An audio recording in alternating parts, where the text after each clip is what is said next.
because we don't have time to do a whole review of part 1 and part 2. This is prayers of Lord Brahma to Krishna after he has made a very significant offense, and he has come to realize the gravity of that offense, and he's expecting to get a reaction for that offense. And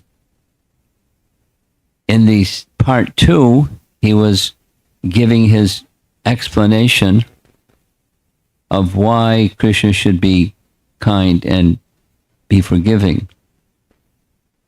And he made a contrast between wickedness and foolishness. And he was accounting for himself as foolish, but not wicked. He didn't mean to be mean, but he was foolish in this way, that way, that way. And he speaks multiple verses indicating the position of Krishna as his father, which is kind of a touch of irony because Krishna's 4 years, 4 months, and Brahma is the firstborn living being. And he's looking at this little boy saying, "You're my father." But of course, transcendentally he is. And then in the nature of a father to a son, when he does something that's not appropriate, the father is forgiving because the father is merciful and kind, and what to speak of Krishna as the Supreme Father. So that was part 2. And after his expressions of humility, which is kind of the message of part 2, we're ready for part 3, Krishna's inconceivable potencies. Here's the chart. You've seen this several times. There's the first 2 sections. And we're now entering into the third. Krishna's inconceivable potencies, followed by his outlining knowledge versus ignorance, the glories of the gopis, and glorious Krishna, which ends the 40 verses of his prayers. So we're beginning the third section. My dear Lord, this is verse 16. In this incarnation, you have proved that you are the supreme controller of Maya.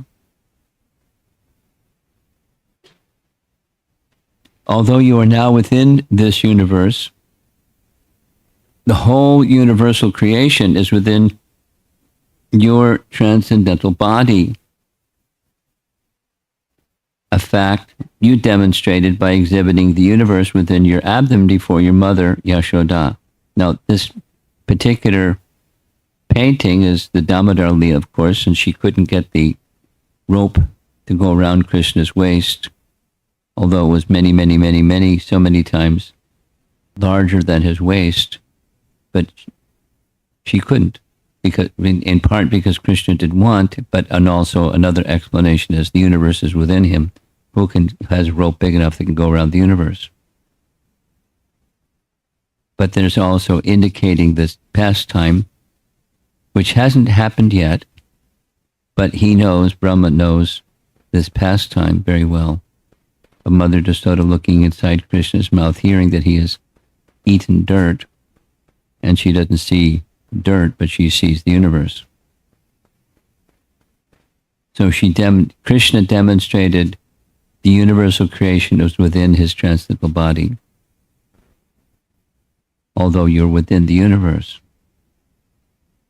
So a phrase that's in the verse number 16, Maya Dhamana Avatare.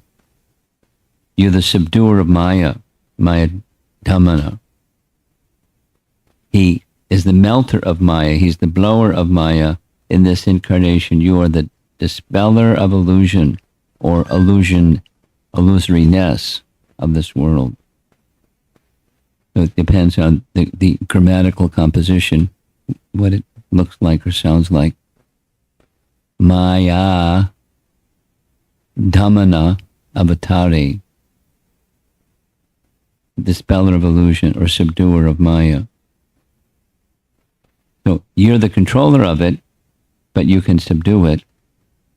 Maya Damana Avatare can also mean Maya goes away from the worshipper of this Maya, of this avatar. Beautiful paintings, isn't it? So,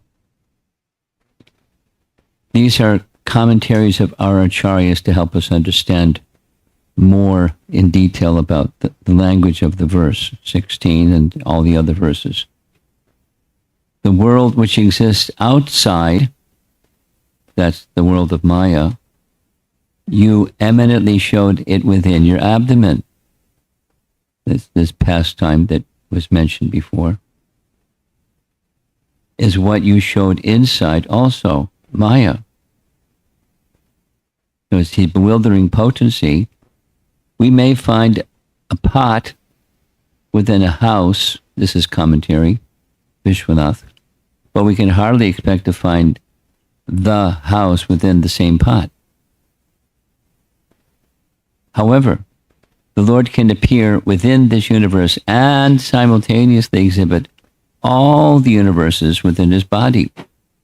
Such is the inconceivable potency of the Lord. So that's the theme of this particular section of verses, the inconceivable potencies of Krishna. And one can go on and on about the inconceivableness of the inconceivable potencies.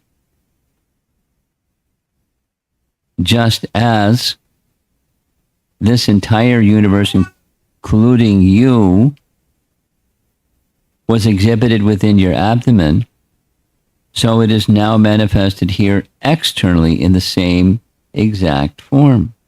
How could such things happen unless arranged by your inconceivable energy?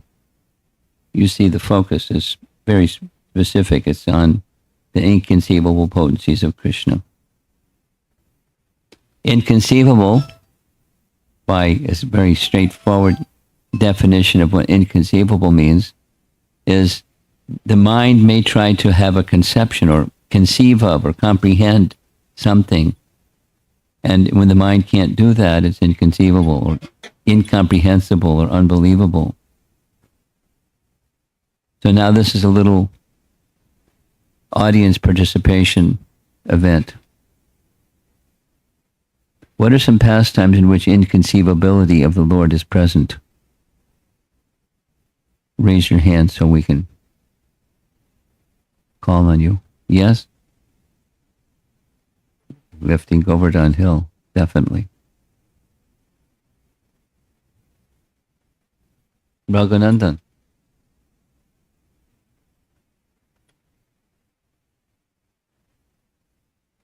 That's pretty inconceivable.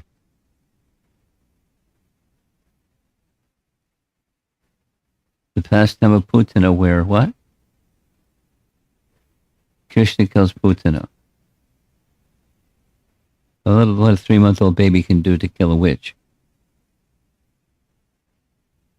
Yes.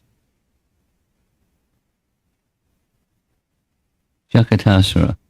That's in, by the way, that's in the list of what our acharyas list as inconceivable. Little baby, yeah. Phew. Coming attractions. Okay, so Krishna acts through his potencies, and his potencies are beyond our comprehension, or one might call them fiction or unbelievable. So we just goes into this category of achintya shakti, inconceivable potencies. So here's Queen Kunti, who's offering her prayers, and at the same time, Krishna, before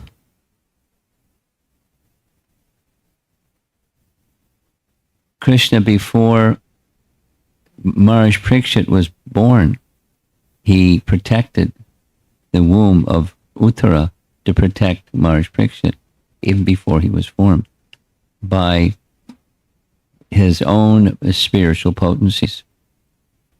Shakatasura is another example right here. his tiny lotus feet kicking a huge cart as if incidentally killing also the demon, which was Krishna's purpose. But a little baby placed under a cart that's loaded with all their utensils and heavy things. That's why this big cart with big wheels. And that's where Shakatasura was hiding. So Krishna knew, and Krishna did. The Putana demon is also newborn baby Krishna killing a witch and awarded her with the position of a nurse in the spiritual world. Krishna's pulling over the two Arjuna trees. Toddler Krishna smashing the two Yamala Arjuna trees. Now, I don't know too much about types of trees, but the understanding is the Yamala tree is a particularly hardwood tree with a deep root, and it's, amongst trees, it's one of the most difficult to fall over when a hurricane or wind or something. And so therefore it was that particular type of tree. Krishna's lifting up over that hill with his little finger of his left hand, and more, we did some more. Without accepting, this is Prabhupada on a morning walk in Los Angeles, without accepting this principle of inconceivable power, there's no meaning of God. Not like that Bala Yogi became a god. So these are for the rascals, fools. But those who are intelligent, they will stress the inconceivable power. So that's what Prabhupada is doing, and that's what the verse of Lord Brahma is saying, and this whole section is saying. And therefore all this emphasis on, because it's a feature of Krishna. So Brahma's prayers are revealing features of Krishna. Krishna is being revealed through verses of the Bhagavatam. Another BBT purport. Brahma stressed herein that without accepting the inconceivable energy of the Supreme Personality of Godhead, one cannot explain things as they are. Now, to some people, saying inconceivable power is a whitewash. It's, you clever, weak-minded Hare Krishna people or Vaishnavas, when you don't understand things, you just say it's inconceivable potency and walk away.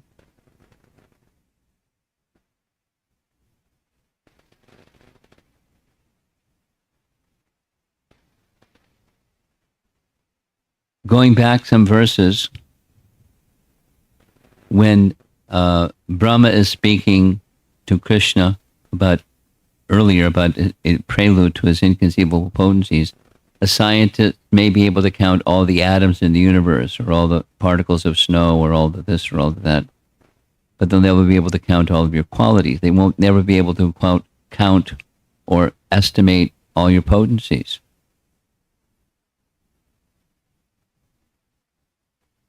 There are scientists that have dedicated their life. I had an interesting conversation with a godbrother, Yogeshwara Prabhu. Yogeshwara Prabhu is a very wonderful devotee and has written many books, and he's a very interesting person.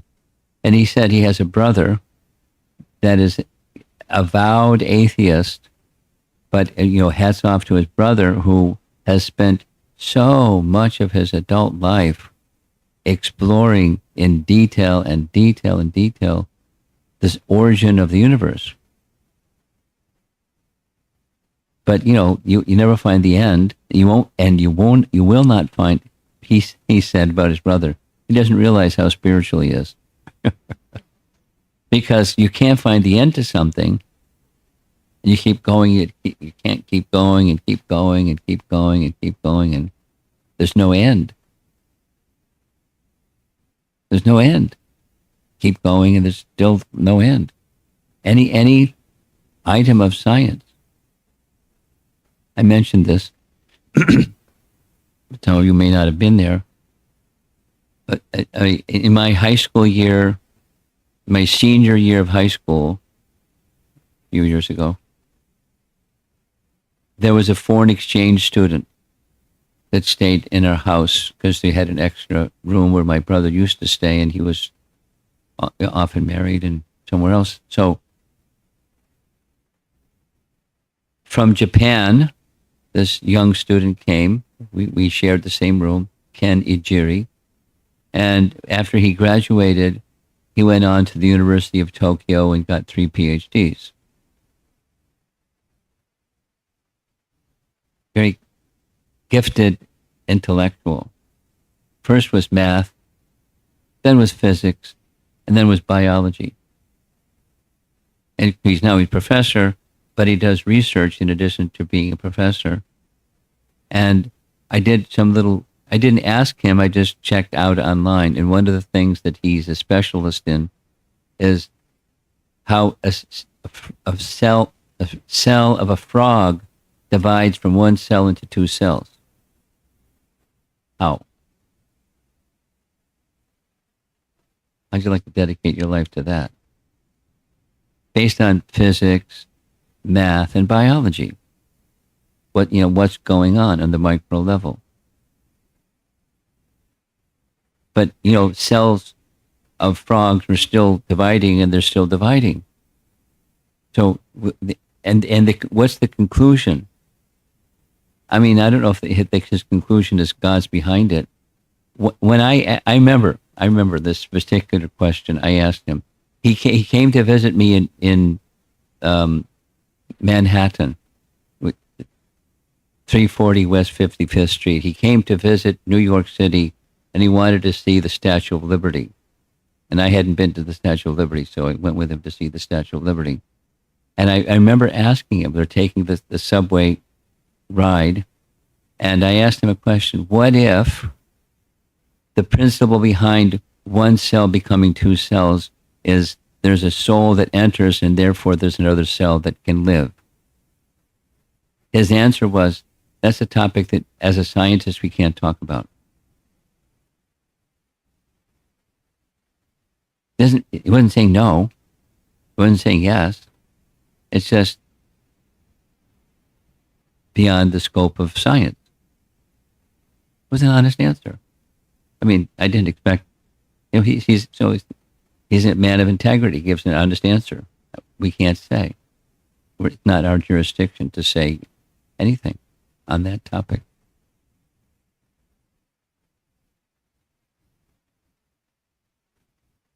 So back to what's on the screen here, without accepting the inconceivable energy of the Supreme Personality of Godhead, one cannot explain things as they are.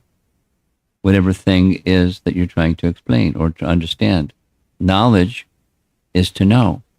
And there are things that you can't know without accepting the inconceivable potencies of the Supreme Lord. So here's a little reflection exercise. There's a couple of these in this. How does Krishna's inconceivable power act in our lives? So see what's on the screen. We're inviting you to divide up in pairs of 2 and 3 or 4 or 5 or whatever number works for all of you, and have a little discussion. Are there any incidents in your life, past or presently, that you're going through where you feel, I can't understand why this is happening? You can say to me, or why it's happening to someone, why it's happening. And is it possible that you can look at that thing you can't understand through the lens of Krishna's inconceivable plan? Could Krishna be trying to help you learn a room for improvement point?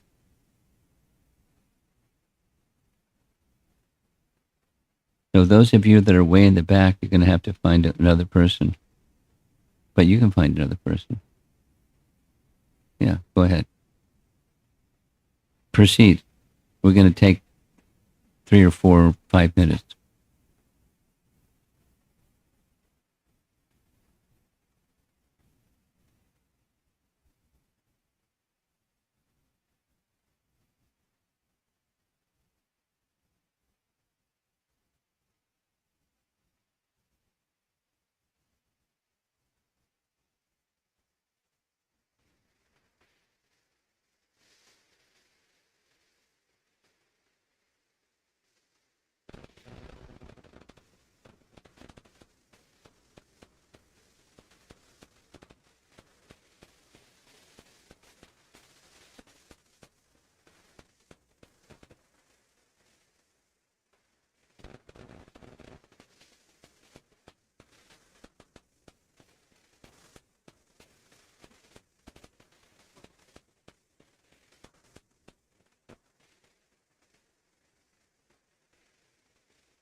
1 minute, finish up.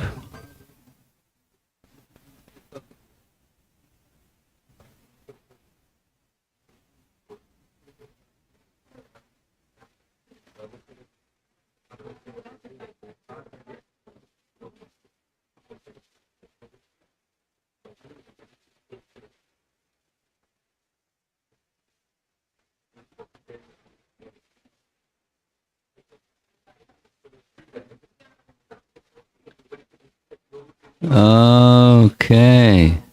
Moving along. Here's verse number 18. Lord Brahma is continuing on the inconceivable potency feature of Krishna.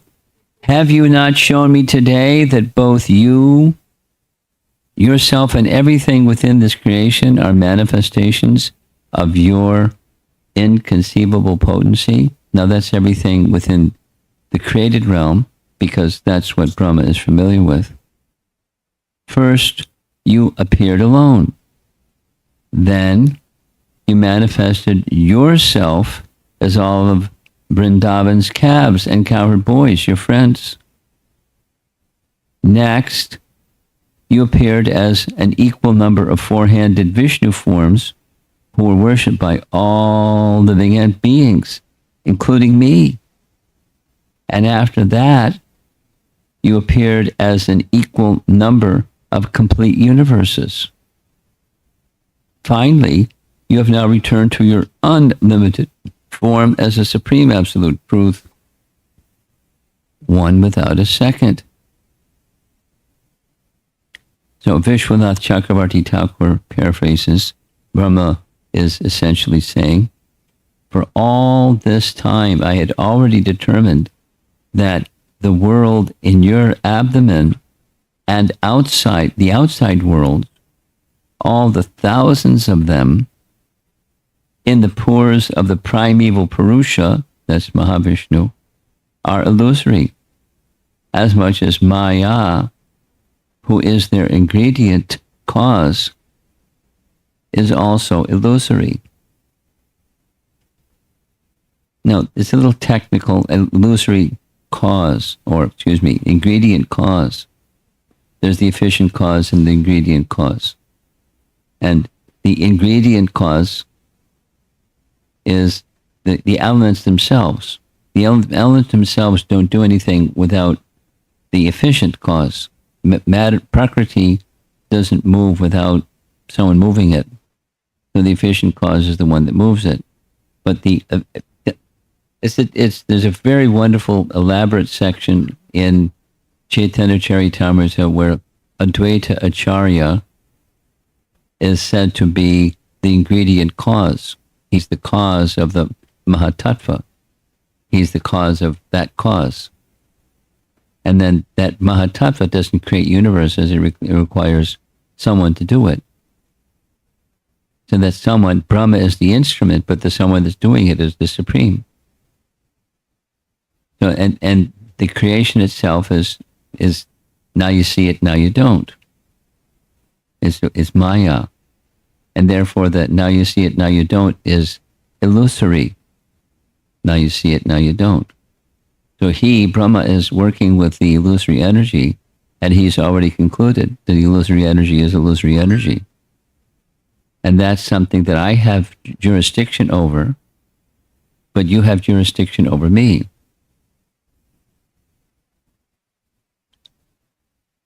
Right now, I realize the existence of your thousands of worlds are consisting of your Swarup Shakti, or Swarup Shakti, or Vishnu Shakti, and hence of transcendence. Your great Aishvarya cannot be comprehended by reasoning. This is a way of, there's an original cause, Govindam Adi Purusham Tamaham Bhajami. Govinda, or Krishna, is the original cause, and the original cause causes things that are effects. And then the effect cause things and the next effect that cause. So behind all effects, there's original cause. Govinda is that original cause. Krishna, you are that original cause. Same thing as in the Brahma Samhita prayers. Govinda is the original cause. Krishna is the original cause. And the original cause is your Swarup Shakti. And the Swarup Shakti has a reflection. It's the same as Bhagavad Gita verse. You're all familiar with the Bhagavad Gita verse, the tree with the branches that grow down and the root that grows up. That's the material world. It's a reflection of the spiritual world. This illusory Maya is a reflection of Krishna's Swarup Shakti. It's derived from the original and substantial Swarup Shakti.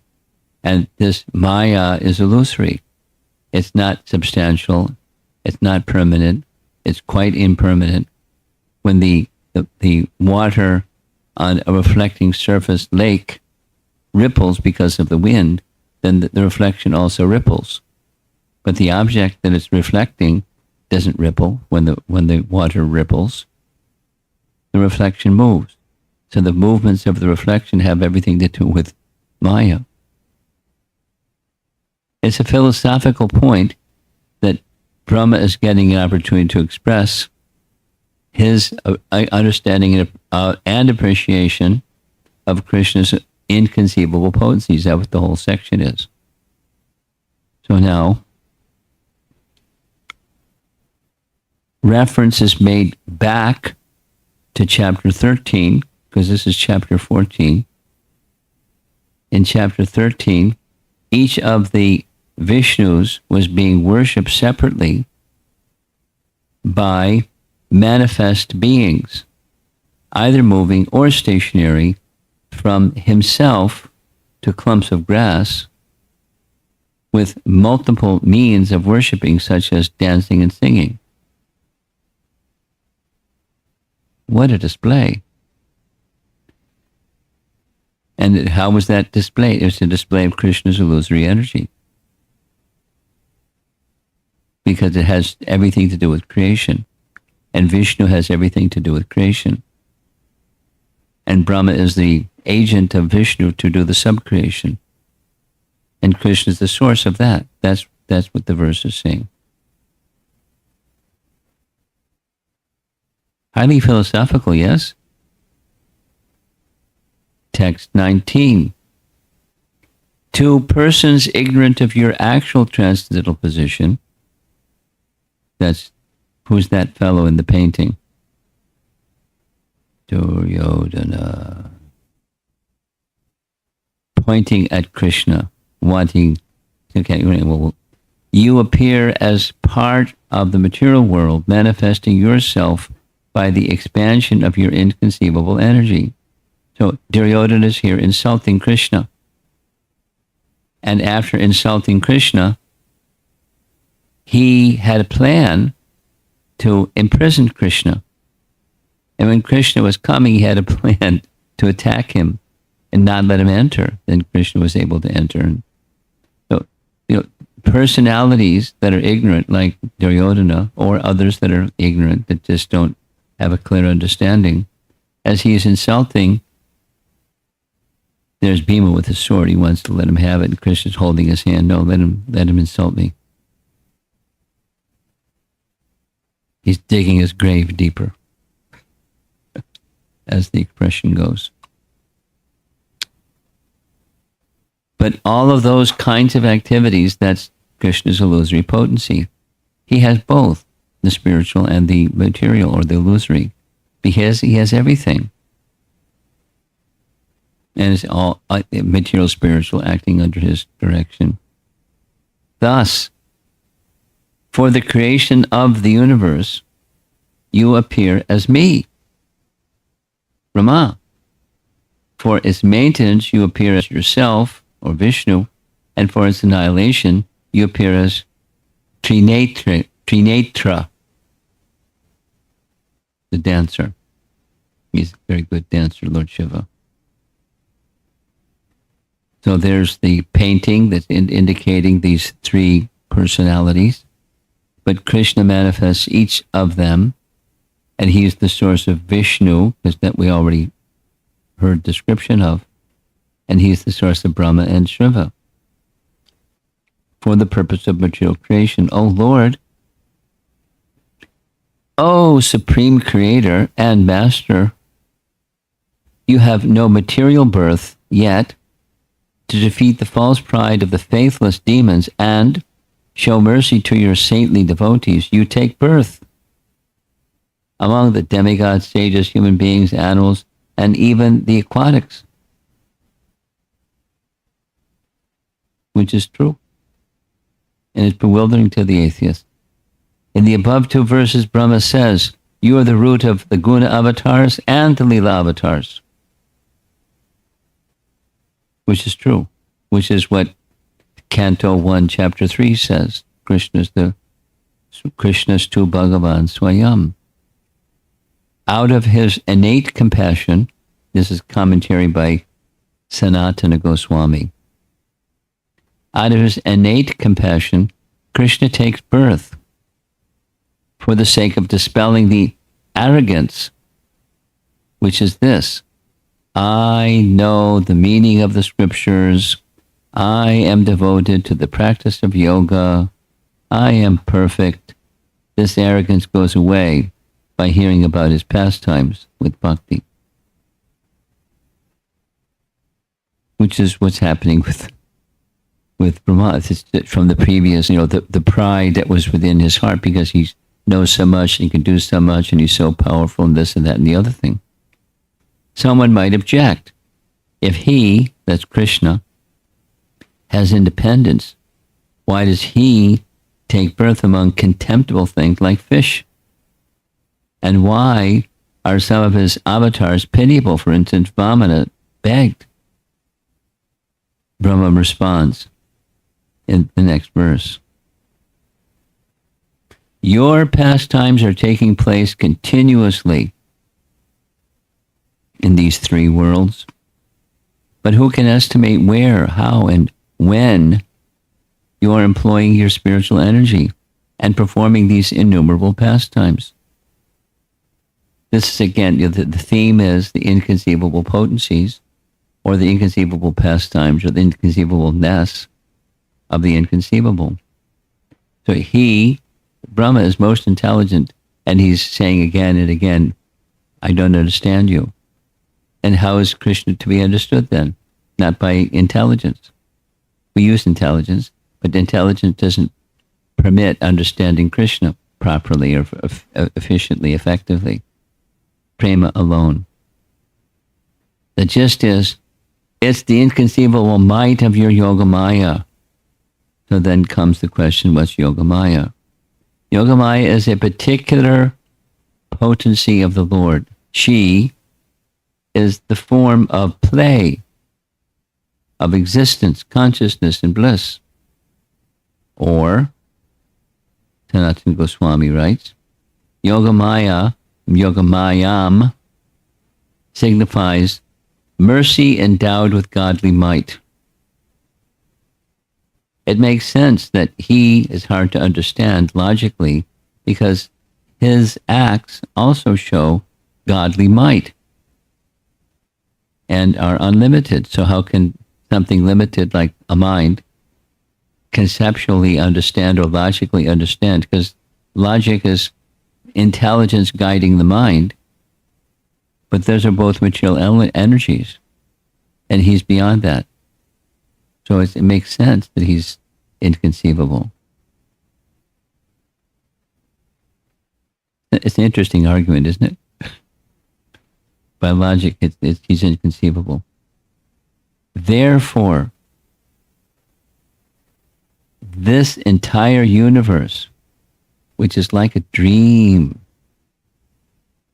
is by nature unreal, nevertheless appears real, and thus it covers one's consciousness and assails one with repeated miseries. We've all heard this verse before. Jiva Goswami's comment. Because of the substantial existence of things related to you, the universe acquires substantiality to some degree. You know, like getting hit with a baseball bat. You know, you feel something. There's some semblance of substantiality. Where there's something other than you, that is, when there's no glimpse of you, the world is like a dream, and given that the world is not constant. So just like, you know, a practical example Prabhupada would give, supposing at night you have a nightmare, there's a dream, and, you know, someone's coming and something, and you're fearful and your body is perspiring and your mind is disturbed and you wake up and it's just a dream. Poof. There was no dragon, there was no murderer, there was no one, somebody chasing you or whatever it was that was in your dream that was fearful. And when you wake up, there may still be some trembling of the body and some you know, continuing parasympathetic nervous system thing going on, but it'll subside, and it's not real. It wasn't real, and it isn't real. And the whole material experience or existence is like a dream. It appears to be of substance. You are the one supreme soul, the primeval supreme personality, the absolute truth, self-manifested, endless and beginningless. Nice declarations. You are eternal and infallible, perfect and complete, without any rival and free from all material designations. Your happiness can never be obstructed, nor have you any connection with material contamination.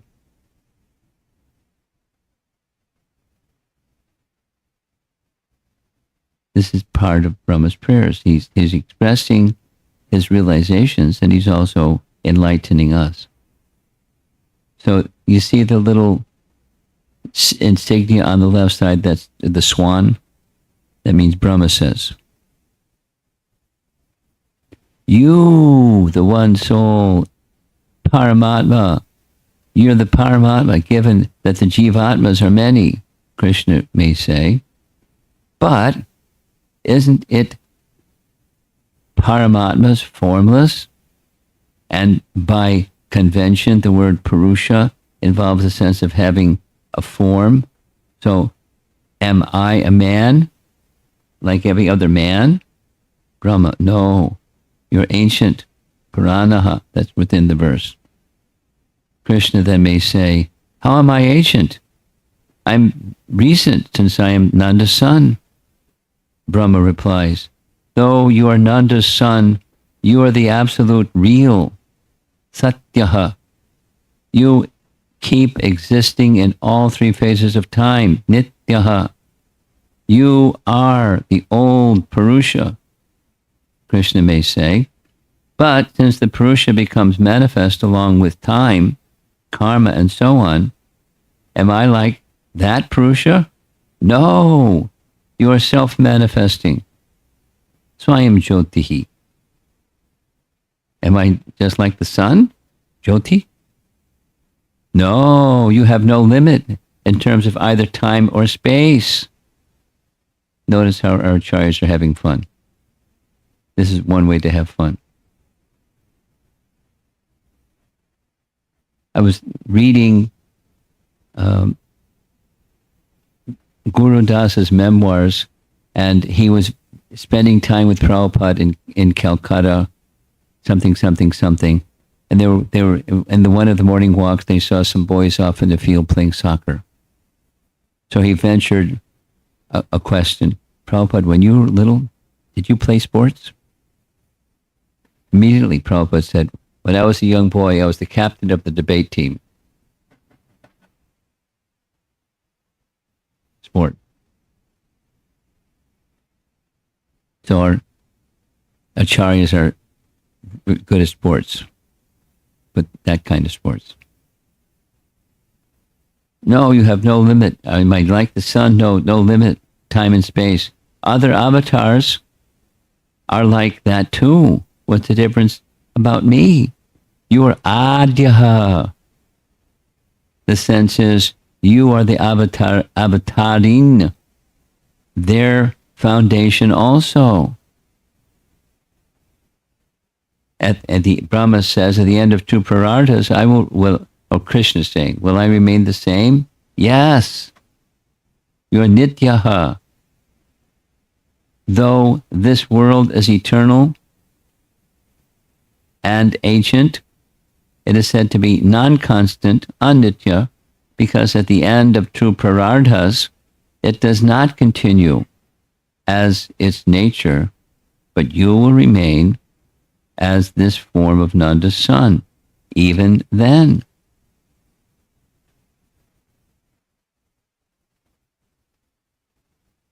Krishna replies, anyone who has a body is perishing at every moment due to undergoing the 6 types of transformations. No, you are imperishable. Aksharaha. Krishna. Isn't it that those who have a body inevitably have attributes such as joy and sadness? Brahma. But you are ajashra sukha, bliss that's unobstructed. Krishna. In my early childhood, I agreed for yogurt, ghee, and the coward lady's breast milk. In childhood, I had anger toward Kalya and others. In young adolescence, I had lust for the gopikas. So, am I contaminated by lust and so forth? Brahma. No, you are pure, Niranjana, since even your lust is transcendental. Krishna. Still, is it not that I am incomplete due to being dependent on the gopikas and others? You are purna, complete. Being dependent on your devotees who have pure love does not hinder your being complete. Isn't that some other person of my type might exist in this way? Brahma. You are Advayaha, non-dual, one without a second. That's sporting activity for our acharyas. Taking, now the topic, that's the end. the topic was the inconceivable potency of Krishna, and in various ways, Brahma is pointing out the inconceivableness of the inconceivable and unlimited potencies of Krishna, who he's looking at as a little boy, recognizing you're not just a little boy.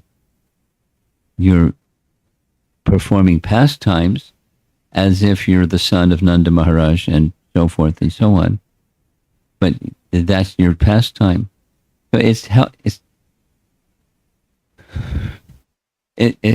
these prayers are helpful to understand Krishna's nature, because the lens through which Krishna's nature is being looked at is the most intelligent person in the universe. Who can be intelligent enough to build the universe? There's only one. And Krishna has done what Krishna did in part to edify us in the nature, or reveal his divinity to us. Now, included in the divinity is sweetness. And kind of, Krishna's eager for Brahma to finish because he wants to get back and be with the cowherd boys. It's okay. Lord Brahma is his devotee, and he's getting an education, and Krishna's an educator. But more attractive to Krishna is being with the cowherd boys than with super smart Brahma, who he has entrusted to do such valuable service, and he's kind of giving him a splash in the face to wake him up and make sure he doesn't get proud with all of his power and intelligence. And those gifts, endowments, can easily make one proud. Even a small timer gets a little bit of some of that, and they become very proud. Who are they compared to the builder of the universe? In terms of anything, in terms of power, in terms of potency, in terms of wealth, in terms of knowledge, in terms of anything. And it's easy to become proud. So he's revealing the unlimitedness to help chasten us. And for that matter, when we're engaged in hearing the Bhagavatam or engaged in chanting the holy name, we can be meditating on the unlimitedness of the unlimited Krishna, which is available, self-revealing through the chanting of his name simply, or the hearing of his pastimes, or seeing his deity form. And if one has faith in any one of these things, then one can get the full realization or combination of these things.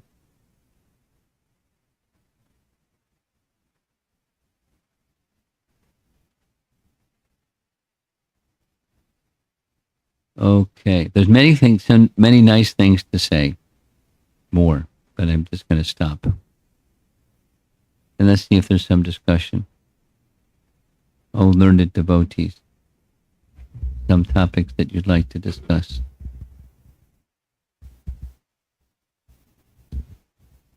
Yeah.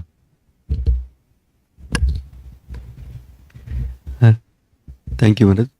I was considering the practical impact of knowing the inconceivable potencies of the Supreme Lord. Some you touched on the impact of the sadhana with that understanding. And another thing I was thinking about is like how we can take shelter of him, knowing that he has such unlimited and inconceivable potencies. We can take shelter of him. In his which potencies? Creative potencies? Shelter of Krishna. Okay. With that understanding. That means I can place faith in him rather.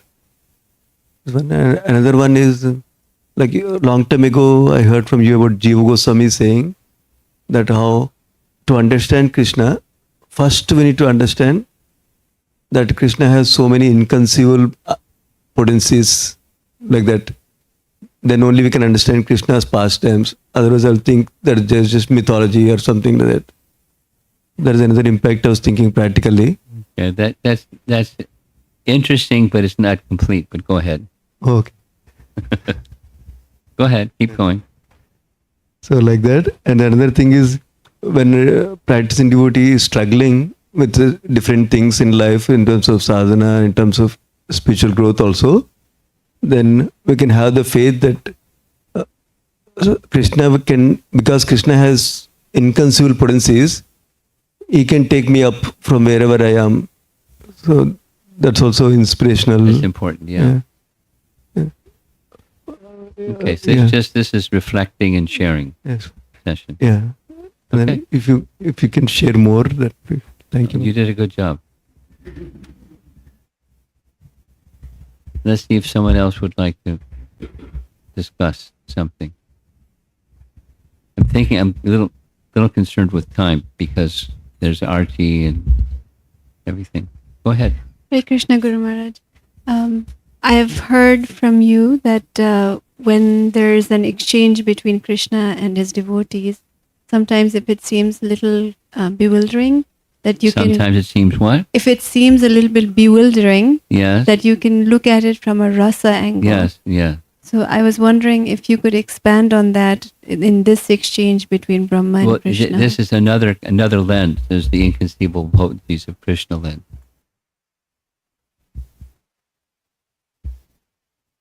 I have trouble understanding something about Krishna. So one of the main. So this whole pastime of what happened with Brahma and what happened after what happened with Brahma and the prayers. So there may be some things that he is saying that we have a little difficulty understanding why he's saying it and why it's happening. A lens is there's an exchange, a rasa exchange between Krishna and Lord Brahma. And then between the hearers, the rest of us, and hearing something about the personality of Godhead. So that's the rasa lens. And an additional lens is this inconceivable potencies. No, rasa also works, the agency of Krishna's performing his wonderful pastimes is the agency of his energies. So they overlap, let's say. They're two different lenses or they overlap. That's what you're looking for. This versus that, they don't have to be in conflict with one another. Guru Maharaj, just sharing a little bit of appreciation for these verses, especially for us, because Lord Brahma is our preceptor. So just his humility and his approach to Krishna, I'm finding it's instructive for us, especially because of our sampradaya. I was just a little confused about one thing that was mentioned, which was Brahma said, you are the source, you are the source of Vishnu, you are the source of Shiva, and you are also the source of me. Not you are the source, but you are Vishnu, you are Shiva, and you are also Brahma. So from my understanding, limited, is that Brahma is a living entity, but sometimes when that position is not filled, Krishna can take that. No, that's not the explanation. Okay. I mean, that what you said is true, but that's not what's being said. It's the non-difference as well as the difference. It's the abeda as well as the beta. So it's the Bhagavatam. The Bhagavatam is teaching us, in that verse, the Bhagavatam is teaching us, one of the features is the non-difference features. And the Bhagavatam is also teaching us the different features simultaneously. So what you said is correct. If there's no one to fill the post, then Krishna does himself. But that's unusual. It's not norm. It's correct, but it's not norm. What he's saying is that just in all circumstances, there's the difference and non-difference feature, and he's emphasizing the non-difference feature. which is part of his inconceivable potency. It fits in with the section. Okay? Thank you. You have something? No. Anyone else? Yes, Mahamantra.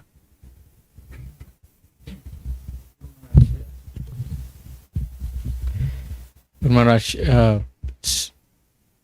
all the prayers in Srimad Bhagavatam by all the devotees, more or less they're glorifying this inconceivable. They're more or less what? They're glorifying the inconceivable potencies of the Lord. Well, they're saying different things. That's one of the main things they're saying. There are many things they're saying. Yeah. So someone shared in the hospital the same thing, Guru Maharaj. It's very astonishing to me. He is an Iranian who, he says, like, he had like out of body or near death experience 3 times.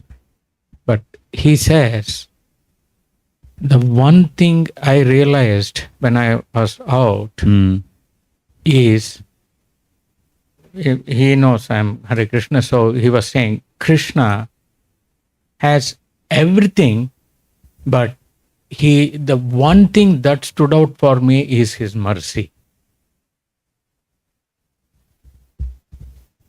So, I mean, he experienced that he was not once, like 3 times, and that was a little, astonishing to me.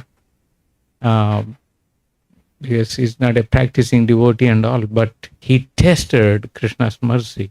Okay. So he's sharing that. He shared that with you, and you're sharing that with us. Yes, Guru Maharaj. Okay. So same thing with the Nagapatnis. In the Kalya episode, like, they started understanding Krishna's position and inconceivable potencies. Oh, they were elevated ladies. They're already elevated. And the person they were married to wasn't so elevated, but he's a stubborn guy. But they were elevated. Their realizations just matched. Their expressions just matched their elevatedness from the very, very beginning. And and in the body of serpent ladies, but they were cultured serpent ladies, and they had great realizations. They didn't get Krishna's dancing on their hoods like their husband did, but they understood the mercy that their husband was getting by having that happen. So they were already somehow, doesn't give the background of where they got their, what school they went to, what Gurukula they went to or something, what association of what advanced Vaishnava they got, all of that understanding and realization. But we know that's somewhere in the background, so somehow. Okay. So let's perform Arti.